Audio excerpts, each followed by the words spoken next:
The 16th of December has taken on many guises in South Africa. It's been celebrated as the day of the vow, and rather the Voortrekkersdingans Day. It's now called Reconciliation Day and is aimed at social cohesion and nation building. This year, government is marking it in the Northern Cape.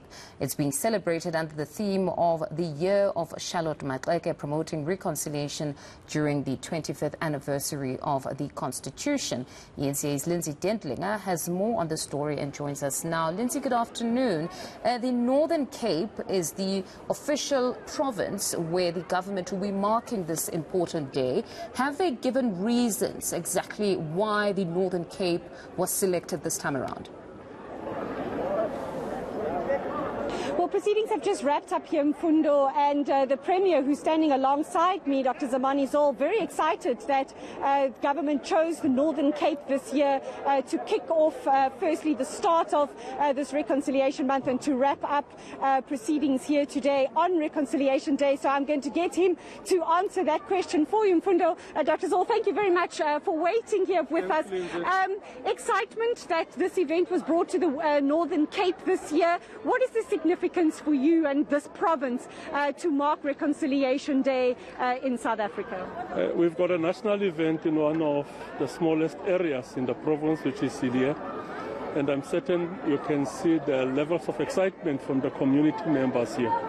But the day is very much important. That's the reason why the venue was filled up around 9 o'clock when the event was supposed to start at 11. Because Reconciliation Day is very important, taking into cognizance the divided history that we have in this country, racial oppression and economic exclusion of the majority of the people of this country. So people came out here to come and listen to the message on what is the message around issues of reconciliation during this very important month of December. Speaking about reconciliation, you also have a province of very diverse culturally. You're also the home of Oranje, where many South Africans would say, but that's not reconciliation, in practice. What does your government here in the Northern Cape do to foster reconciliation and to bring about unity in this province? At the heart of addressing the issue of reconciliation is socio-economic equality and also how to address the spatial economy of the Northern Cape. I think if you can look over the past more than 20 years, massive investment that we've made in black communities, massive investment that we have made in communities which were previously disadvantaged, that in itself is part and parcel of our program to ensure that there is spatial equality.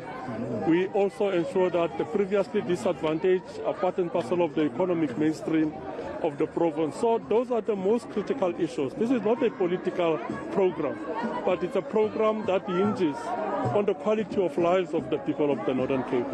Up until we address that, there won't be any real reconciliation that will be experienced by the people of the Northern Cape and the people of the entire country. Premier, I can't let you go without asking you what preparations your province has in place. Many migrant workers return to this area, entering the fourth wave. How satisfied are you that you have the measures in place? We see many unmasked people here today. You also have a vaccination site here today to encourage people to get vaccinated. Can you just bring us up to speed on the situation here in the province? I think the majority of the people who are here are masked, and I think that's the call that we've also made. Generally, one of the issues that we'll have to counter is COVID fatigue. We've reached a point now where people are really tired of this thing of COVID. But our responsibility of the government is to continue encouraging them to adhere to COVID protocols as it relates to non-pharmaceutical measures that we are using. People must always ensure that they are masked, they keep the social distance, sanitize or wash their hands regularly. That is the message that we also brought to this forum today.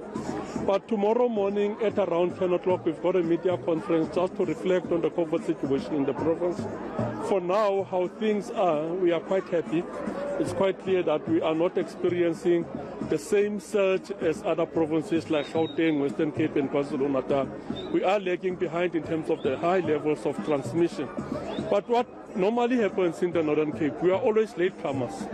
We get late into the first wave, we get late into the second wave, we got late into the third wave, but the wave then gets sustained for a very long time. So we'll have to look at measures on how do we curb that and ensure that even when we get into the fourth wave, we ensure that there is less transmission, but most importantly, we'll have to ensure that we protect lives of the people of the Northern Cape. Thank you. Our vaccination program is going quite well.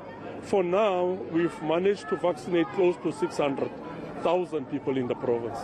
Thank you very much for your time. Premier Zamani Zol, there in Fundo, saying Reconciliation Day, not just about nation building, but it's also to improve people's standard of living. And until that is done, people won't enjoy the fruits of a united and a reconciled nation, Fundo.